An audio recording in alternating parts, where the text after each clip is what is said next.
Hello, everyone. So first off, a huge thank you for joining us today for a discussion on building a successful and sustainable CI/CD pipeline. This is a lead dev webinar created in partnership with Circle CI. The webinar will last around 45 minutes, after which both myself and our wonderful panelists will head over to the lead dev Slack to answer some of your questions. So please join us in the technical-strategy channel ahead of time. In addition to asking your questions in Slack after the webinar, we may also have time to answer a couple of questions live, so you can submit those through the Q&A feature on Zoom. Before we dive into it, let's get started with some introductions. My name is Lima, and today I'll be joined by our wonderful panel. Let's go around and have you introduce yourselves. Eric, let's start with you. Hi, of course. Hi, everyone. I'm Eric Rabinovich. I'm a VP Engineering in Perspectiva. I'm a developer for around 20 years now, and in the last 12 years, I'm holding different management positions. I was fortunate to work in small startups until the IPO, mid-sized companies, and large enterprises in various industries like biotech, smart cities, IoT, and e-commerce. And I truly believes and loves mentoring and training developers and technology leaders for continuous improvements of knowledge, process, and personal growth. And I'm honored to be here. And Breen, would you like to go next? Yes, definitely. Thank you, Eric. As Eric said, my name is Breen. I have been working in the tech industry for over 15 years now. I have mostly worked in the fintech industry, mostly with challenger banks and payment solutions. I've also worked in the game industry quite a lot, browser games or mobile games. Again, I have worked at both at well-heeled Fortune 500 companies and bootstrapping startups, both. Personally, I'm very passionate about leading teams and building robust cloud infrastructure. And at the end of the day, deliver great quality code. Currently, I work as a senior engineering manager at KPMG in London. And today I'm really excited to be on the panel because I truly believe in the power of a CI/CD pipeline, its significance and the quality that it adds to not only the product itself, but the life of a developer. Because I have been a developer for quite a long time myself, so I do truly believe in its power. I have implemented CI/CD pipelines for multiple organizations, and today I am going to be sharing my learnings and my findings from all the work that I've done. So yeah, next up is Tiffany. Yeah, hi everyone. It's so good to be with you all. I admire all of your work, and all the panelists' insights today are going to be really amazing. For me, it's so true that CI/CD is like the lifeblood of all that we're trying to do when it comes to delivering better software. And for me, that's been my past couple of years in my career, is helping organizations deliver better and faster software. So before I joined Vox Media as a data engineering manager, helping to build world-class teams, I was very much in the weeds of building better CI/CD pipelines. So I'm excited to share a lot of the work that I've done across different organizations as a professional consultant at Red Hat.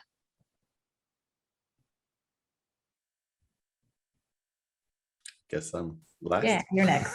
Last but not least. Awesome. All right. So my name is Angel Rivera. I'm developer advocate for Circle CI. I started my career off in the United States Air Force, working for U.S. Air Force Space Command. So at an early age, I was working with astronauts, launching them into space, or helped that mission come along. Worked in various degrees. CI/CD when you did that. I'm sorry? Did you have CI/CD when you worked in that field? Absolutely not. I think the best we had was waterfall, right? Yeah, right. That's what we were jamming with back then. But yeah, no. So I worked in various industries, startups, small, medium, large enterprises. And I think I spent the most time though in working within the federal government as a civilian. So worked in many different agencies, so have lots of experience, working in small organizations and working in big organizations, very big organizations, right, at scale. It's been a good 20 years now in this business. So seen a lot of, scenarios. Obviously, I haven't seen all of them, but seen a lot of different ways people develop software, deploy software, and everything in between. So I'm super excited to kind of share my experience and my knowledge, as well as and Breen and the rest of the folks here on the panel, which I know a few of you, at least I know Tiffany and Lima. Yeah, close. So I know, I knew it too, by the way, but just so her name is Lima. Don't let the spelling fool you. Right, like Peru. Thanks. Exactly. Yeah, thanks. thanks. So yeah, that's my intro. Sorry. Cool. Yeah, thanks everyone for the intro. This is going to be awesome. Now that we've done introductions, let's jump into it. So continuous integration deployment can radically change the way your teams think about making changes and releasing those changes to production, right? As someone who has worked on a team way back in the day that didn't have any CI/CD infrastructure, it was painful. I mean, like, I feel like sometimes it would take longer for code to get to production than it did to develop the code. And when done right, a good CI/CD pipeline can streamline changes from development stage to production, enabling quicker iterations, changes, and hopefully deriving more value to your end users, which is typically the ultimate goal. So in this panel, we'll discuss important factors you should consider when creating a strategy for your CI/CD infrastructure. So let's jump into it. Here's a warm-up question. Hopefully it's an easy question. In practice, what does a continuous integration and deployment strategy mean to your organization? Let's start with you, Breen. Yes, definitely. Lima, I always say that whoever is about to design the strategy for CI/CD for your organization, it's very important for them to realize and understand that CI/CD strategy is not just a technical strategy, it has cultural implications as well. So it's very important to keep that in mind. But at the end of the day, when I think of CI/CD pipeline, I always say that the basic purpose of having a functional CI/CD pipeline is to make the life of a developer easy by integrating code frequently and setting up a fast feedback cycle. Now, why we are doing this? Why do we want to achieve this? Your reason should be that we want to deliver quality code, quality features to our customers as soon as possible and as frequently as possible. So it's very important to have your reasoning right. I mean, I have seen in organizations focusing or emphasizing quite a lot on tooling or on cloud SaaS products and not really on the reasoning. So I think it's very important that you as an organization have your reasons right for why you want to see a CI/CD pipeline. Yeah, the why is important for sure. And I like that you said making developers happier, because that's the ultimate goal too sometimes. Does anyone have anything else to add? For me, CI/CD is, yes, of course, making the developer happy is a great thing to do. But for me, CI/CD is ability to deliver features to production fast, with a reliable manner and minimal friction. And sometimes when you hear about CI/CD, you think, no, the risk is going to be tremendous. No, it's actually about lowering the risk, in my opinion. So it's not just for the developers, it's actually really good for the users as well. We can talk a little bit about that later, but I do believe that the impact for the users is tremendous. Tiffany, would you like to go next? Yeah, I'd love to. I like what you said, Eric, about having it be sustainable as well. You know, when we think about our teams, what we're really trying to do is just make it easier for them to deliver the code that they are writing and they're working on, right? The code that we're working on doesn't exist to live in a silo. And when we think about like the processes that it takes to get it out there to get our code out there to our customers, we're doing all those things anyway. Without a CI/CD strategy, we're having to deploy our code anyway.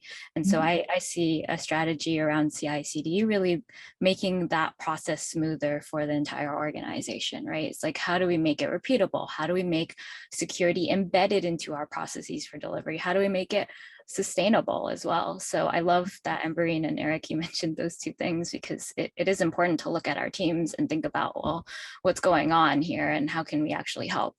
Mhm. Yeah, well said.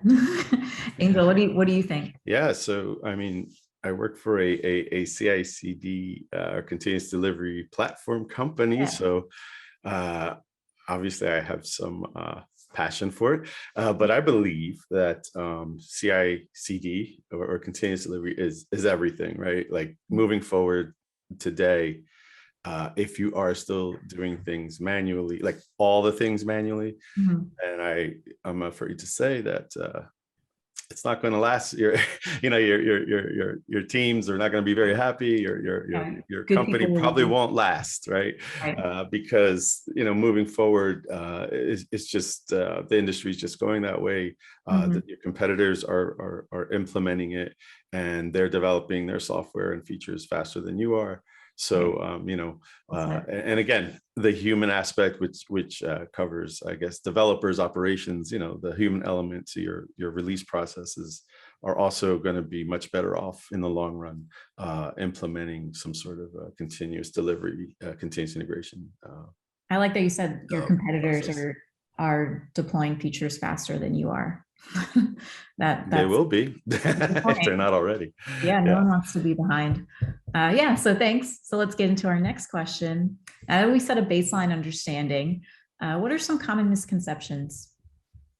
I can start, because I think there's something that I would really like to highlight in the beginning, that whenever people think about CI/CD pipeline, or even when a conversation starts about CI/CD pipeline, there is a lot of focus on tooling. Why? Mhm. Because there's a lot of tooling available in the market. You have Circle CI, you have Jenkins, you have TeamCity, you have Google Cloud Build, you have Amazon Build, and then you have Argo CD. Like, I can go on forever, right? So there's a lot of tooling out there, and I always tell everybody that tooling is temporary, but architecture is permanent, right? So get the architecture right.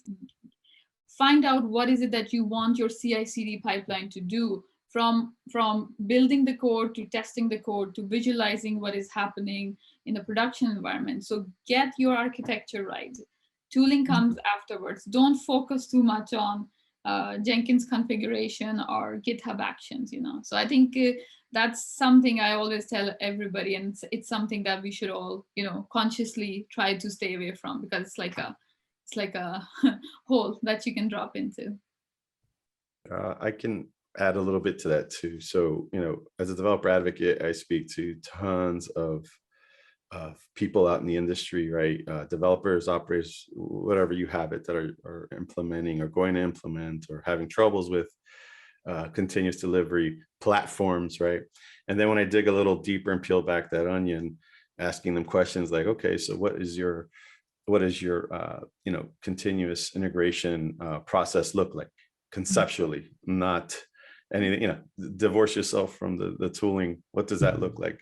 And in most cases, people aren't even understanding that question, because at the end of the day, they're just implementing tooling, thinking, all right, well, we're a CI/CD, shop where, again, they just don't understand that it's beyond that, right? So I always tell folks, if you're developing software without, any kind of standardized continuous integration processes, right, for your software development life cycles, then you're just going to implement the same, or you're going to have the same problems in different tooling, right? So a lot of folks complain about certain things, and it always sounds like process problems to me. And then when I, like I said, peel back that onion, it is a process problem. They have no idea that continuous integration is, a higher level concept that should be implemented as a process within your life cycle. And yeah, then they realize, like, oh, wait, when I tell them, like, yeah, you can implement Circle CI, but you're not going to get rid of the root of your problems, right? Like, you're just going to create this, you're going to probably have the same problems or more in a different tool. So Yeah. I definitely agree with Breen at that. And again, think of it as conceptual, right? Like CI/CD processes, and that will also help spread that culture, right? Or at least get people to buy into this continuous integration culture you're trying to establish. Yeah, I can add to this as well. I think that most people, while thinking about going to CI/CD or starting a new company and thinking about CI/CD, most of the time we think about the technical problem. Again, which tooling that to use and how we're going to do that. And however, actually this problem is already solved, okay? Because you can choose one tool over the other, and each one has its pros and cons. And you're not going to be the first one that implements CI/CD in the world, because it's been around, I don't know, for a few years now, and a lot of good companies are working like this. And I think the biggest misconception is about, you need to focus first on your culture and not on the tooling and not on the technology, because the technology is already solved. Think about what it means to actually embrace this environment. If like in one night I come and CI/CD will be implemented in your company, what will change? How will your developers act? How positioning? What's the positioning will be? What about the QA? What are they going to do? And I think this is the major problem, and this is the heavy lifting that as an engineering leader that you need to do. And I think there's a lot of pros and cons, but at the end, I believe it will be beneficial for most cases. So it's a good segue into our next question, actually, a really good segue into our next question. So we know systems are complex, but humans are more complex. Are there cultural aspects of embracing CI/CD within your team? Yeah, I'll take that one. I'm glad that everyone talked about kind of zooming out of a lot of the terminology and what we know about tooling, because there are so many instances as well where an organization will say, yeah, we're doing CI/CD, and they have a Jenkins pipeline, but when they deploy, they don't use it because none of their unit tests work. And they don't use it because they haven't scripted their pipelines yet. Right. And it's like, yeah, we're doing CI/CD, but we're not actually doing it, right? And so I think that's why it's so important to take a couple steps back, right? And have the people who are building your CI/CD processes, talking about CI/CD, introducing these to your teams to really have this high level picture about, well, what should we be expecting in terms of changes, right?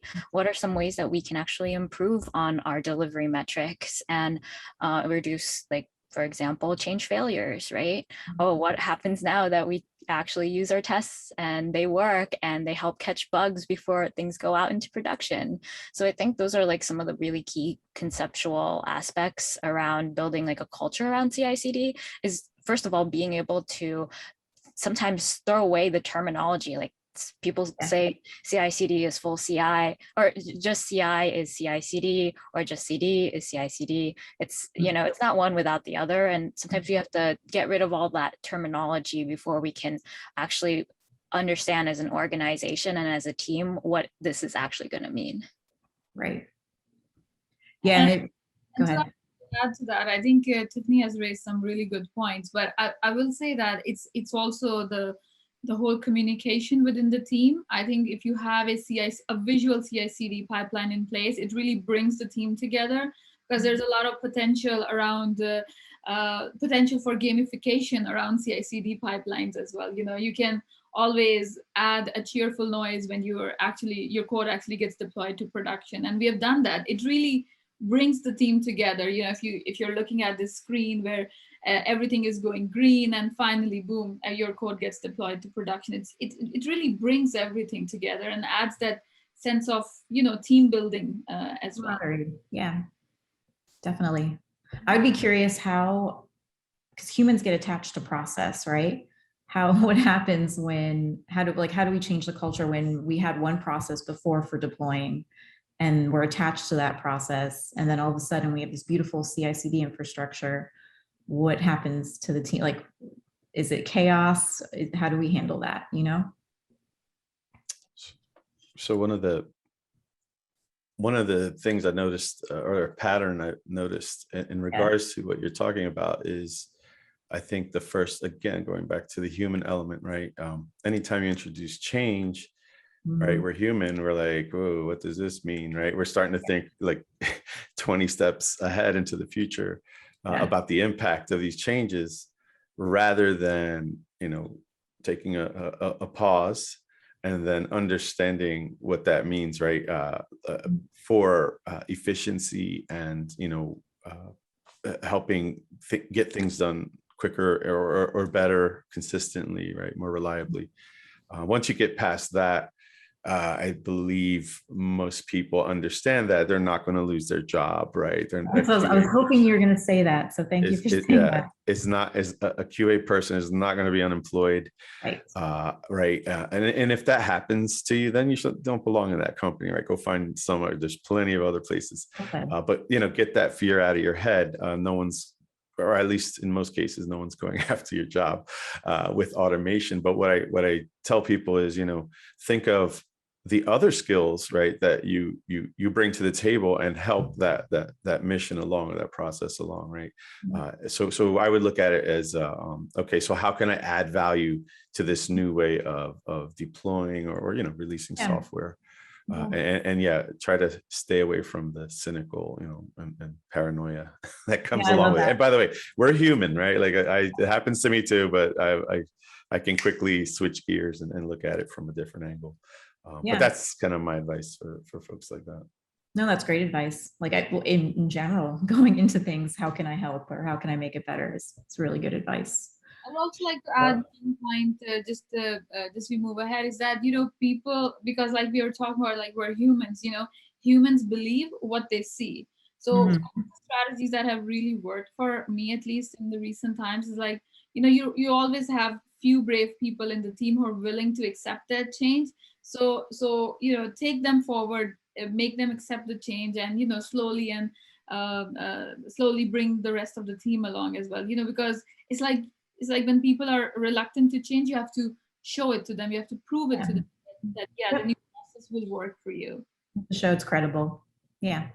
I think that one, I've two organizations that I work with moved from a different deployment system into CI/CD, and I have been in consulting to other teams, and I believe that one of the most cultural aspects that is hard to crack is once you go over from, let's say, waterfall that Angel talked about to CI/CD, and especially if you're going to continuous delivery. Basically, what happens is now the developer decides when to push to production. And it's not in waterfall and in a lot of various deployment strategies, it's not always the case. Now, when you say a developer, okay, it's on you, you decide when to push to production. It's not easy for everyone because you basically remove the safety net that, the QA, if there is a bug, the QA should find it, and it's not on me. Right. And developer ownership is one thing that is really crucial while moving to this CI/CD. And I believe that it's always scary at the beginning. You push the green code and you deploy your code to production, and where's my safety nets? Okay, now I need to build my safety nets, and I need to invest. And we can talk a lot about that. But we'll talk about that later. Sure, but this is, I believe, one of the most important thing to understand. This is now a developer decision when to push, and not, release manager, product, I don't know, business person. It's on the developer to decide, and I think this is one of the biggest challenges there is. Yeah, I'm going to jump ahead because I think that's another good segue into one of our next questions. So the goal of CI/CD is to release changes reliably at a great velocity using automation. However, considering some of our organization's appetite for risk, are there any aspects of your strategy that are still manual? Or said otherwise, is is human intervention still required in some aspect?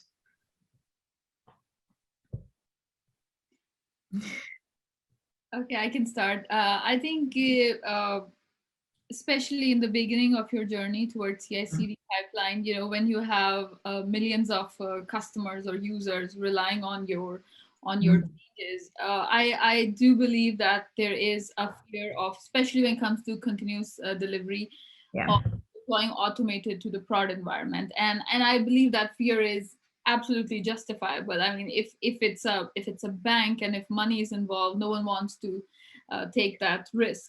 But I do think that, especially in the beginning, you can have the CI in place that is automated. You can have, but when it comes to actual continuous deployment, then I believe it's actually wiser to take it manual in the beginning. You can create the eventual package that needs to be deployed and leave it there, but the deployment can be manual, at least in the beginning.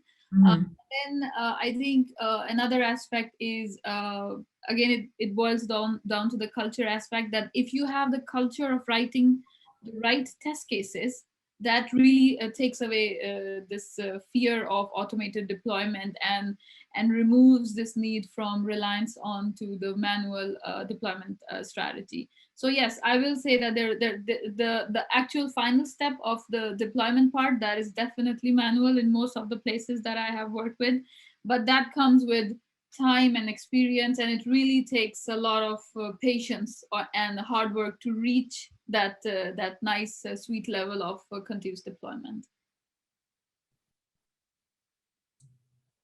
Yeah, and I think like it doesn't have to be automated. Like that deployment doesn't have to be automated. Like you can have a change control board that approves or decides that they only want to release X amount of time.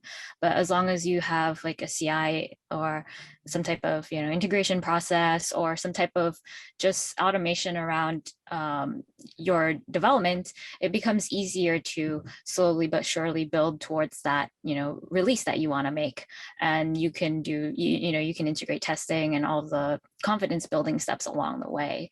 There's also different practices that you can integrate nowadays that are related to just being able to control when someone sees a deployment. So you can do different things like feature flag management, right? And testing and production, it's like you basically figure out how you want to do that as well. And so I don't think it's like one or the other. Yeah. And that's the nice thing about CI/CD and like how it's been progressing as sort of like a space for people to be able to just deal with some of the risks that are involved with delivering software. So you mentioned a good, oh, sorry, go ahead. No, go ahead. All right, real quick, you mentioned a good, you said change control board. So I used to work at a company that had change control board and everything would be approved by a VP. I work at Spotify now and that's not the case. I mean, I don't know, there are millions of changes going into production. I don't even know like what's, I don't need to know, I'm a manager. But which is, anyways, so a change control board and continuous delivery, those two can exist in the same world? Go ahead. Yeah, so yeah, I was going to say, so, this is all, to be honest, it's still new territory, right? For everyone, for the most part. People implement things different ways, and that's fine because, right, as long as it helps you become more efficient, more consistent, and all that good stuff, all the benefits that come with that. But I think, the future is, like Tiffany mentioned, a combination of different implementations of strategies. So Tiffany mentioned testing and production. I think that is the future, right? Resilient systems, resilient deployments. That's where, if you're already kind of mastered continuous integration, which is for me, the collaboration around changes in code, right? So that's what that is supposed to foster. Continuous integration is, hey, all developers are merging into a shared branch. And the reason for that is why we want to understand what our other folks are doing, right? So that we can eliminate or minimize merge conflicts. And the way you do that even more so or more efficiently is by actually communicating verbally, right? With the people that you know are working or are going to touch the same code. So that's my philosophy on continuous integration. But once you have that, kind of mastered or at least satisfies all your needs, your organization, your team's needs, then you should be, looking forward to the deployment, resilient systems, resilient applications, right? So that when you do have, a bug introduced, maybe using a feature flag to 10% of your users, guess what? The system can, identify there's a problem and then be able to automatically, right, say, all right, you know what, we need to submit a new deployment to, I don't like the term rollback, but to roll out the fix and then move on with life, right? Figure out what's happening and all that good stuff. So my point is,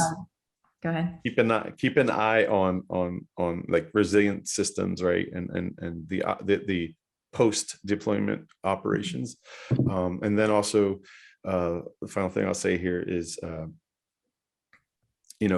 there will be times where you have to have manual deployments, and as everyone pretty much here I think is in agreement, it's okay because that's what works for you. There you may be under Breen mentions, financial compliancy kind of situations where there's laws that mandate, right? A human set of eyes has to look over things, but try to minimize those as much as possible where you can, right?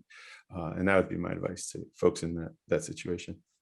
I have to touch upon this for a quick second because I had a coworker that also agreed with you on the statement that you made. Why don't you like the word rollback? Because I like to move forward. Okay. Right. I like to look to, hey, there's a fix. Okay. No, that makes sense.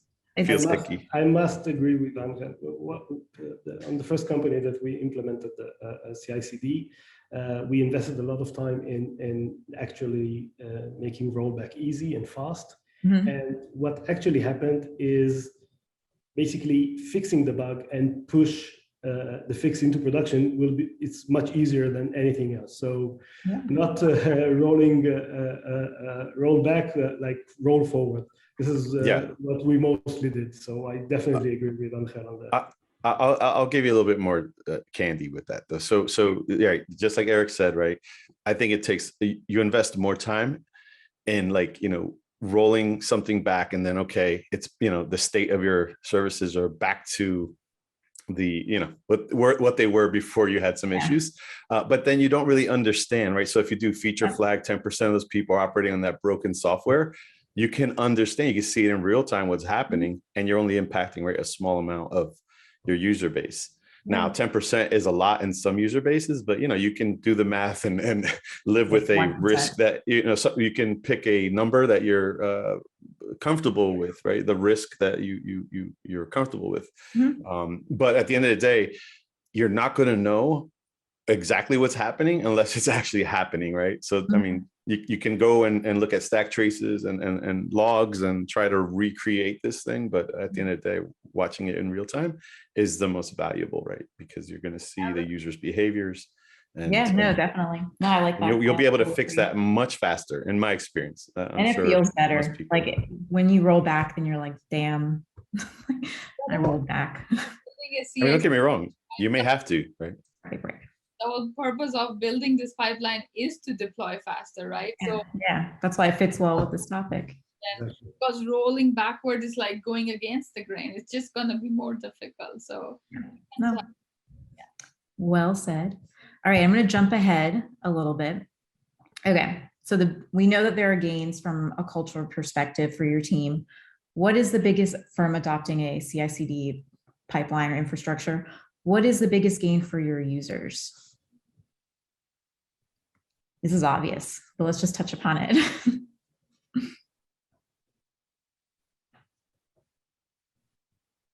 I guess I'll jump in. Thanks, yeah. Well, so the biggest gain, I mean, obviously, right, is you're going to get your hands on some new features faster. Yeah. But I also believe that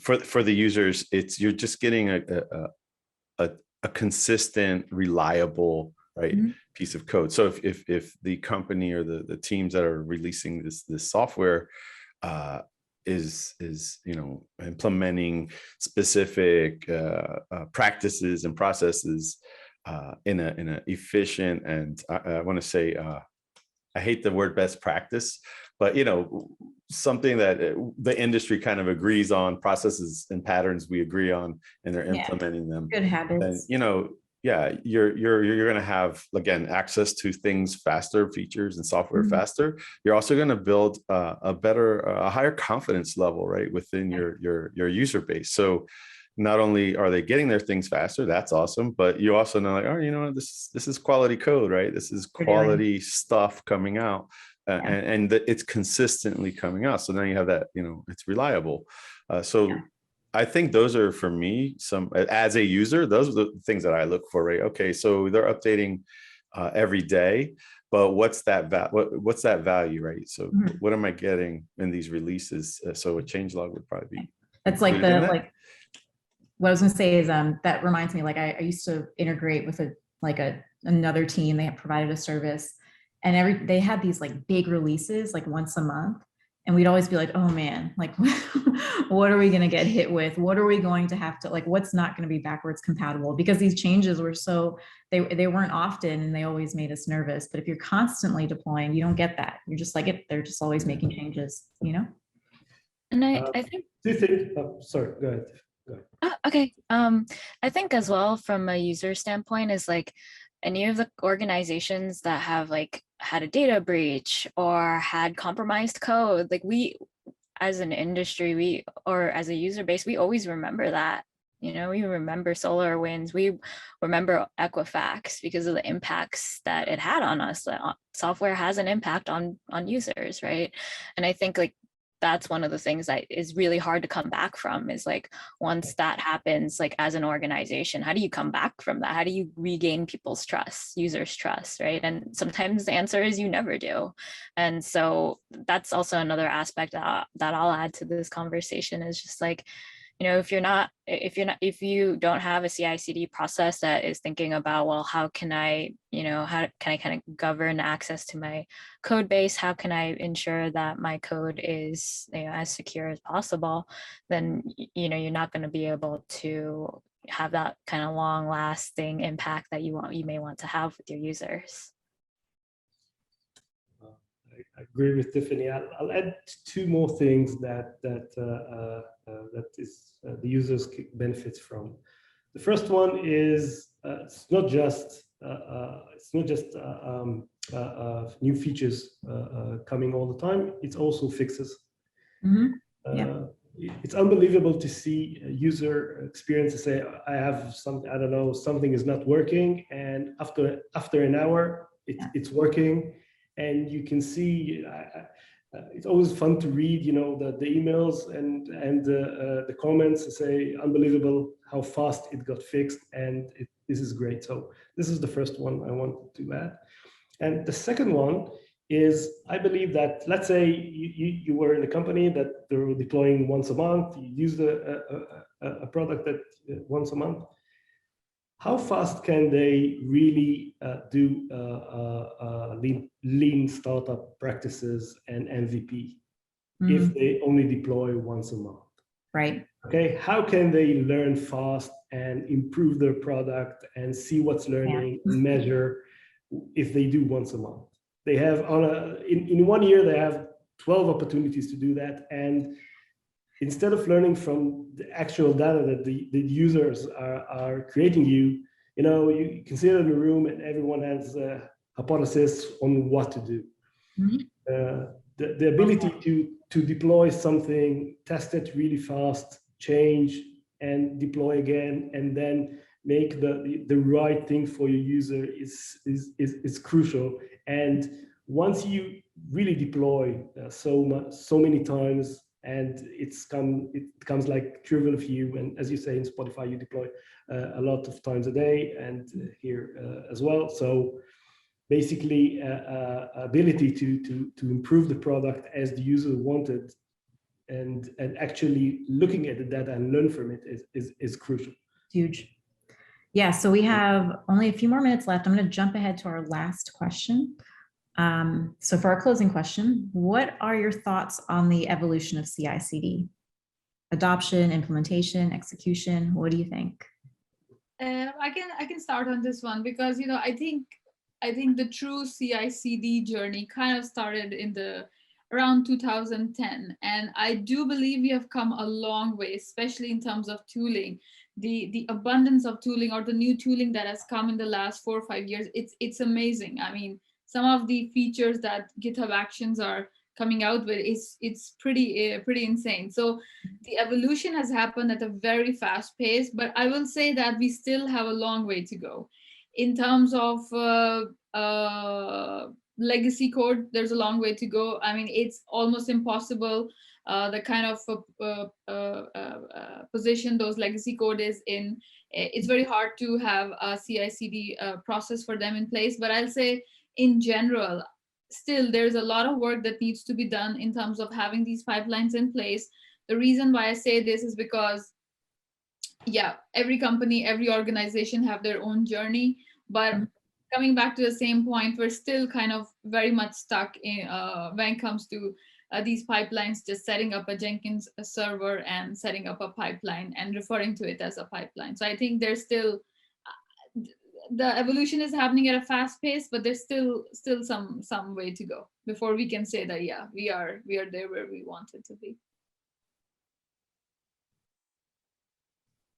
I will echo that as well, that I think it's so exciting with all of the different products and solutions in the space, and even open source communities around it as well. Like, there are so many opportunities to be able to even talk about CI/CD, wherein, maybe a couple of years ago, it wasn't like that. And it's super cool now that we get to talk about different concepts like testing in production, and even like having this panel is really exciting for us because we now get to share some of the experiences that led up to what CI/CD is now today.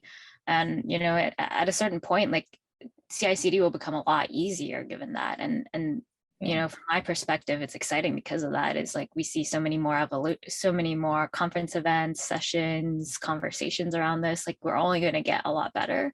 And so that's one of the really exciting things for me. Yeah, Sorry, go ahead, Eric. I think you already understand I'm biased. I really loved it, and I really love to work in an environment that embrace it, and I can see all the benefits. And I do believe that this train cannot be stopped. More and more companies will go and adopt it and use it and deliver faster, because as Angel said before, if you don't do that, your competitors will do that, and it basically, it's not just a technical issue, it's a business and cultural Survival. exactly. So, but I must say one thing, it's not like a silver bullet. Not every company can use it, and not for every culture. It's not an easy transition. If you're now not doing it and you want to do it, it's not an easy transition. It's worth it in the end, but it's not easy. And like everything else in the tech world, nothing is a silver bullet, and everything needs to work with your business objectives, your stakeholders, yeah, exactly, your users, and so on. So in most cases, I believe it's it fits for a lot of companies, but not everyone. But again, I'm biased. I love it. So. Angel, I want to get your thoughts. Yeah. So I have tons, but so I'm going to tackle these three: adoption, implementation, execution, really quickly. So adoption, everyone just go ahead and jump in. I know that it's a scary proposition for a lot of companies. It's a big change, but start small, right? Pick a few people who are super passionate about change in general, and then see if you can get them on board to produce, start with a small, maybe irrelevant service that you have in your stack, and transition that, right? Show us success. It's happened to me many, many times where implement something new. That's And cool. the other engineering managers are like, oh, I want some of that. How did you get that? Right. And then it's very infectious. Once you show efficiencies, optimization, and your team is coming to work with smiles on their face, right? That's something that everybody wants as a manager. So, start small, show progress, and then infect everyone around you with, your successes. Implementation, again, tooling is kind of a panacea in my opinion. Tons of tooling out there. Don't get too bogged down about picking the right one. Pick one. Hopefully it's Circle CI, but if it's not, then that's fine too. And then also when you're picking these tools, make sure that the processes you adopted actually facilitate. The automation, the tooling, the implementation facilitates what you've adopted, right? So you want your processes to be executed by this tooling, not the other way around, right? Like, don't let the tooling dictate how you develop software. Develop your software processes and force your tooling to do what you need it to do. If it doesn't, then go look for something else, right? Or maybe add on to it. That's what some people do, right? They have multiple CI/CD tools implemented, right? Executing code. The other piece, though, is for the future. I think evolution,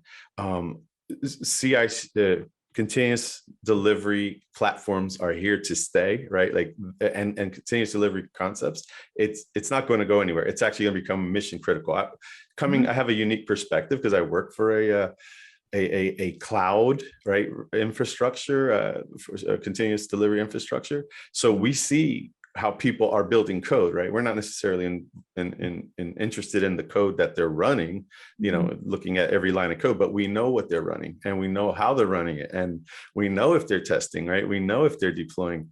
And I can tell you that it's becoming stronger and stronger, right? As a mission critical function.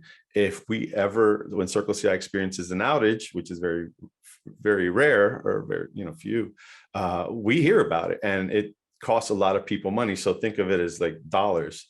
So again, the evolution is, the future is automation, right? So I kind of draw back to 2008-ish, around there, where we have Jenkins kind of came out because of Hudson, right? Like, that was an open source project. And then, but we also, during that time, I remember when, version control was one of the biggest things we had to tackle, right? Because this was pre AWS's successes, right? All these cloud things that started popping up, but just getting teams to, settle on a code management, like versioning tool, was murder. I mean, I remember it was all over the place, right? And then here comes Git, right? Changes the landscape basically forever, right? And then the brilliant people at GitHub figured out, like, hey, we need to collaborate around this version control system, right? And then the natural evolution was, okay, here comes cloud providers, right? Enable you to just eliminate your data centers almost completely overnight, right? And deploy things. Yeah. And right. So the next phase is going to be automating all that code, all that infrastructure, right? And making sure that pipeline, or that, like a factory line, when they used to develop or build cars, where it used to be, my dad worked in the auto industry. He was definitely afraid of robots because he was, again, right? He feared he was going to be automated out of a job, which, in his case, he wasn't, but some people did experience that. But, and then some people got, reassigned within the company to do other things. So again, right, like, the evolution is going to be that, I think the next phase, or the hype, is going to be all around automation, right? And DevOps, continuous delivery, all of that is going to be a part of it. So don't be left behind. Left behind. That's a good way advice. to end it. Don't be left behind. Yeah, this was great. I think don't be left behind. This is mission critical, is the best way to end this panel. A huge thank you to everyone, Eric, Tiffany, Breen, Angel, for all of your insights today. And of course, thank you to Lead Dev team for making this all happen. I'm sorry we have to end real quickly, but we're out of time. If you have any questions, go back to the Slack channel. We'll be on there, technical-strategy channel. And thanks again for joining us. Hope to see you next time.